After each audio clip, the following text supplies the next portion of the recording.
sebelum pelajaran dimulai ya, biar sampean itu tenang ikut belajarnya, di otaknya tetap masuk.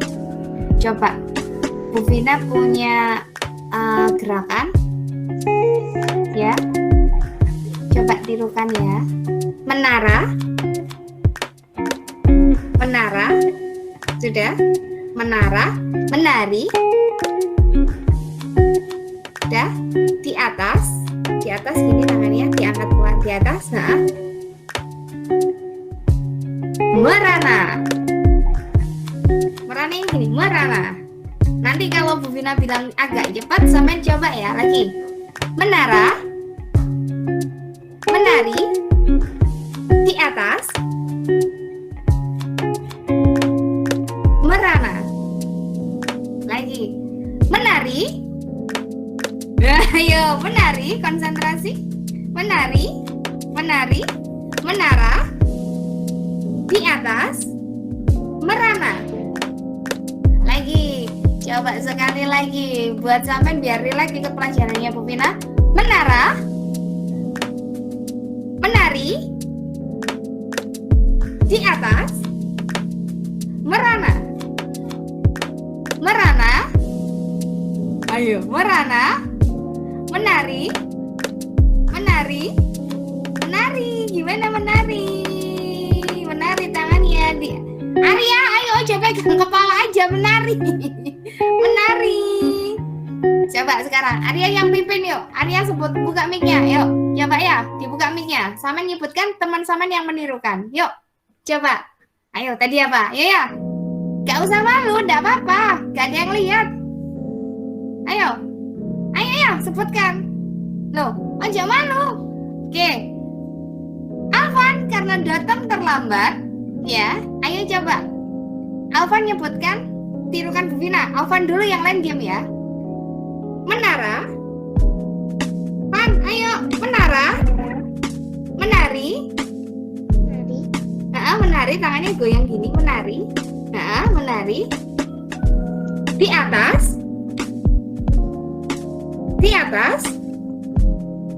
Tangannya begini, tangannya di atas. Merana. Nah, lagi. Yuk, Bu Vina sebutkan. Sampean bergerak. Menari. Di atas. Menara. Merana. Bingung guys. Oke, terima kasih. Sudah mulai bisa mengikuti Bu Vina. Coba satu orang mimpin yuk, coba satu orang nyebutkan yuk. Biar temannya menirukan. Siapa yang mau? Ya, siapa yang? Oke, sudah mulai merekam. Mulai Mas. Yuk, Mas Alvan. Sebelum kita memulai pelajaran hari ini, mari kita berdoa menurut keyakinan masing-masing. Berdoa mulai.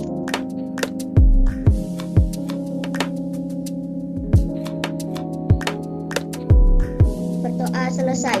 Terima kasih Mas Alvan. Assalamualaikum warahmatullahi wabarakatuh anak-anak. Waalaikumsalam warahmatullahi wabarakatuh. Oke. Gimana kabarnya hari ini?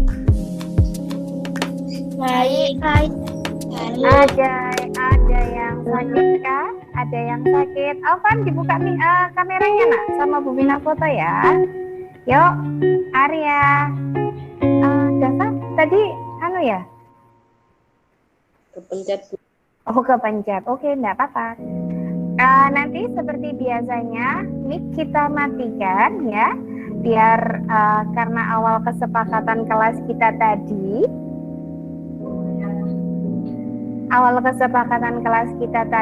ya, saat kita buat sebelum pembelajaran di awal, jadi kalau mau ngomong itu raise hand atau mic-nya dibuka ya.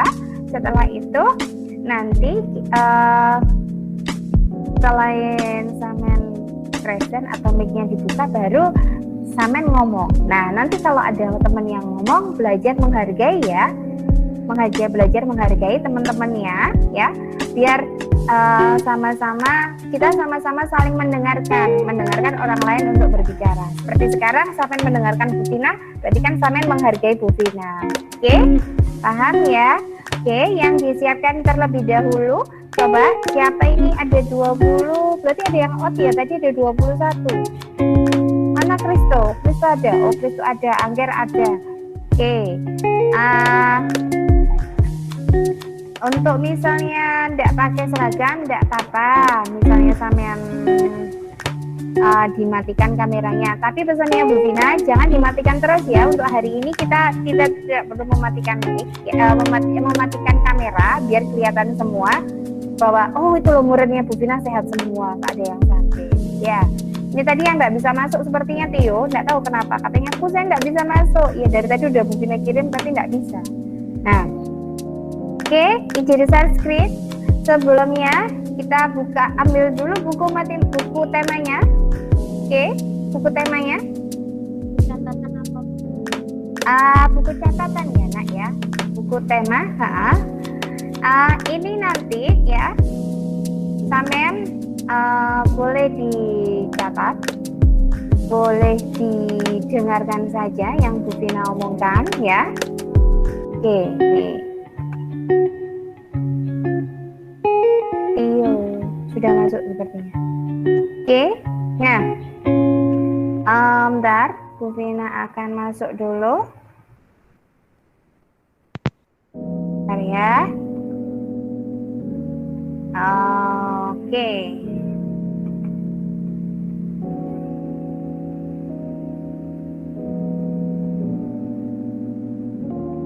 Bu Vina izin share screen dulu ya. Ya. Bentar, sebelumnya Bu Vina izin share screen. Ini ada yang masuk. Oke, sebentar. Bentar ya.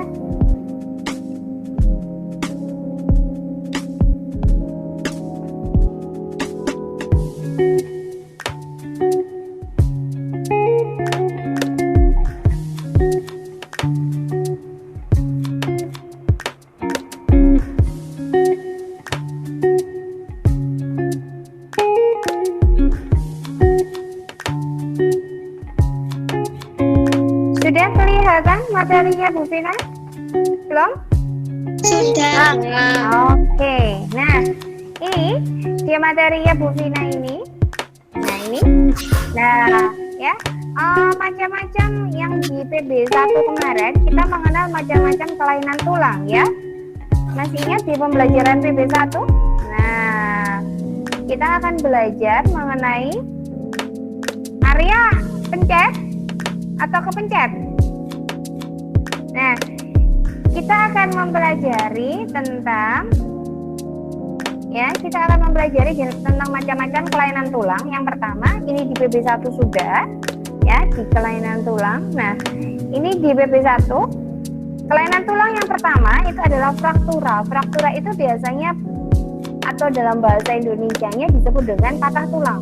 Nah, fraktura atau patah tulang adalah kelainan pada tulang akibat kecelakaan, baik itu jatuh dari kendaraan bermotor atau kendaraan yang lain. Nah, ya, fraktura itu dibedakan menjadi dua. Yang pertama, fraktura tertutup, yaitu patah tulang yang tidak sampai merobek kulit atau otot, dan fraktura yang terbuka, yaitu patah tulang yang merobek menembus kulit otot.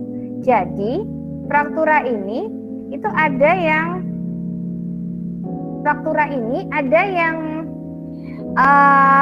dua jenis. Yang pertama jadi tidak sampai ke ototnya itu tidak sampai tembus. Nah, ada yang terbuka ini sampai ke kulit dan ke ototnya, jadi sampai tembus ya. Nah, selain itu juga ada juga penyakit kelainan tulang yaitu polio. Polio ini biasanya dialami oleh anak bayi ya. Anak bayi. Bu, anak bayi yang bagaimana Bu Vina? Ini anak bayi, saat bayi mereka ini bentar ya. Anak bayi ini sebentar Jadi fraktura ini, polio ini dialami oleh adik bayi, ya, adik bayi yang saat bayi itu kurang dijemur satu, yang kedua saat bayi kan ada istilahnya orang tua samen kalau samen bayi dulu itu digedong. Nah, biar apa, kakinya itu biar lurus kalau nanti saat dewasa. Nah, biasanya anak polio ini ya itu polio ini disebabkan oleh virus. Nah, pencegahannya itu melalui imunisasi polio, dan itu dilakukan saat sampean bayi usia 1 sampai ada yang usia 0 sampai usia 1 tahun, dan ada juga polio kelanjutan itu di usia balita sampai di usia sampean sekolah dasar. Nah, itu ada vaksinnya, namanya vaksin polio. Polio itu biasanya kakinya itu bentuknya tidak seperti kaki sampean. Jadi istilahnya polio ini seperti kakinya lumpuh, tidak bisa berjalan. Nah, setelah itu ada osteoporosis, itu ada gangguan tulang belakang, ya. Gangguan tulang belakang itu disebabkan oleh kekurangan zat kapur atau kalsium, ya, di dalam tubuh. Nah, ini biasanya menyerang orang yang usianya sudah di atas 40 ke atas atau 45 ke atas. Nah, ya, osteoporosis ini itu biasanya nyerang kepada kakek sampean, nenek sampean. Juga ada yang sekarang osteoporosis itu merupakan penyakit pengeroposan tulang. Nah, kalau di TV ada yang pernah bilang gini, ada yang susu untuk mencegah pencegahan pengeroposan tulang. Pernah dengar? Pernah dengar? Ya, pernah dengar. Jadi kalau ada gini, ada susu, kalau tidak salah merek susu apa itu Bu Bina juga tidak boleh menyebutkan merek ya. Ada merek susu yang diminum untuk orang tua, Anlin kalau tidak salah susunya. Ya nggak apa-apa Bu Bina sebutkan biar kalian tahu. Anlin ini itu kan biasanya digunakan untuk orang yang mengalami pengeroposan tulang, mencegah pengeroposan tulang. Nah, Bu kalau sudah keropos diminumi Anlin boleh, tapi tidak bisa sempurna gitu loh, hanya mengurangi pengeroposan tulang. Bu lah wis keropos. Nah, kalau keropos itu biasanya kalau sampai lihat kakek nenek sampean ada yang sudah membungkuk. Pernah lihat orang tua yang membungkuk sekali? Pernah. Itulah pernah. Nah, itu orangnya mengalami pengeroposan tulang. Jadi tulang belakangnya ini keropos ke belakang. Ya. Mungkin lanjut ke kelainan tulang yang berikutnya. Bentar ya. Oke. Nah, nih, pengeroposan tulang yang berikutnya yaitu fisura atau retak tulang. Fisura adalah kelainan tulang yang menimbulkan keretakan pada tulang kecelakaan. Ya. Nah, ini nanti materinya kalau ada yang mau minta nanti Ibu Bina share ya. Tapi di LKS sana tidak ada kok di halaman 75. Ya. Nah, fisura ini kelainan tulang yang menimbulkan keretakan pada tulang saat kecelakaan, ya, atau disebut dengan retak tulang. Ada juga yang rematik. Nah, Bu, ibuku pernah dengar kata-kata rematik? Coba. Tidak pernah. Tidak pernah. Masa nggak pernah? Pernah. Oh, nggak pernah. Gini, biasanya orang-orang zaman dulu seperti neneknya Bu Vina, itu nenek atau ibu orang tuanya Bu Vina tahu begini, jangan mandi sore-sore nanti menyebabkan rematik. Nah, ada yang seperti itu. Nanti coba tanyakan ke mama sampean, "Mas, sampean tahu diomongin balik atau bengi-bengi gara-gara rematik kan?" Pasti jawabannya ibu sampean pasti iya. Nah, rematik itu adalah penyakit nyeri atau pada persendian ya. Biasanya dia menyerang di tangan dan kaki, juga di siku. Nah, di organ gerak ya, di organ gerak. Nah, sementara yang keenam itu kifosis. Kifosis adalah tulang punggung atau terlalu bengkok ke belakang atau bungkuk. Nah, ini jadi kifosis itu ada gambarnya yang di nomor pertama. Nah, jadi posisi duduk, posisi kelainan tulang itu disebabkan yang sampai dialami anak usia samean itu penyebab duduk yang salah. Nah, nih ada kifosis. Jadi, kifosis ini tulang punggung terlalu bengkok ke belakang atau bungkuk. Nah, selain posisi duduk yang salah, itu juga bawa beban berat, itu juga menyebabkan kerusakan tulang. Ya, yang ketujuh itu lordosis, yaitu tulang terlalu bengkok ke depan. Nah ini, jadi bungkuknya gini. Nah, kalau tadi kan gini ya. Nah, sekarang gini, agak maju ke depan. Nah, itu lordosis. Nah, ini biasanya disebabkan oleh duduk dan berjalan yang terlalu membusungkan dada. Ada yang jalannya gini, gitu. Nah, ada lagi ini, skoliosis. Nah, skoliosis ini yang paling aneh. Dia berbentuk, tulangnya itu berbentuk S. Nah, ini yang paling mudah dihafal.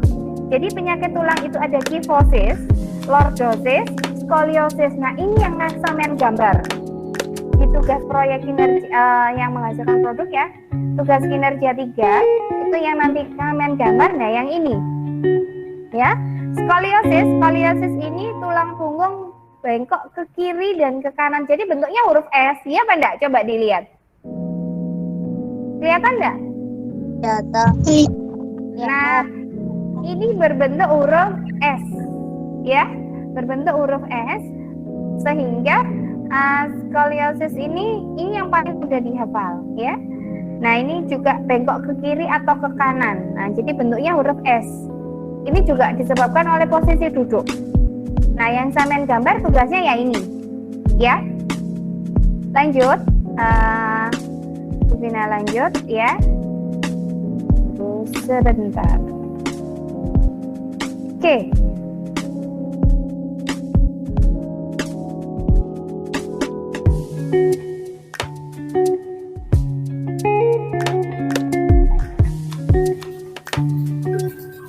Perasaan dan pembelajaran yang saya dapatkan mulai dari awal pembelajaran hingga akhir pembelajaran, saya merasa senang dalam menerapkan unsur diferensiasi. Kenapa? Karena unsur diferensiasi itu sangat penting sekali dalam penerapan rencana pembelajaran, khususnya dipraktekkan di dalam kelas saya. Selain unsur diferensiasi, kompetensi sosial emosional juga sangat berpengaruh sekali buat saya. Kenapa? Dan untuk anak-anak saya di kelas semakin lebih aktif, lebih kreatif, dan mereka juga lebih bersemangat dalam belajar. Dan pembelajaran saya menjadi lebih tidak jenuh, tidak monoton, dan pembelajaran saya lebih menyenangkan. Selain itu juga kompetensi sosial emosional itu juga membuat saya menjadi paham tentang bagaimana perasaan saya, serta saya bisa memahami anak-anak saya lebih dalam lagi. Perbaikan yang akan saya lakukan dalam kegiatan pembelajaran, khususnya penerapan diferensiasi, saya akan lebih meningkatkan lagi atau penggunaan rencana pembelajaran saya lebih saya terapkan lagi menggunakan RPP berdiferensiasi. Kenapa? Karena di dalam RPP berdiferensiasi ini kita menjadi tahu, menjadi paham tentang kelebihan dan kekurangan siswa kita. Selain itu juga kelas menjadi lebih menyenangkan dan lebih kreatif, inovatif, serta menjadi siswa yang berpikir positif, bahkan siswa menjadi lebih kreatif, inovatif, dan dia menjadi lebih percaya diri. Terima kasih, itulah refleksi dari saya. Untuk kurang lebihnya saya mohon maaf. Assalamualaikum warahmatullahi wabarakatuh.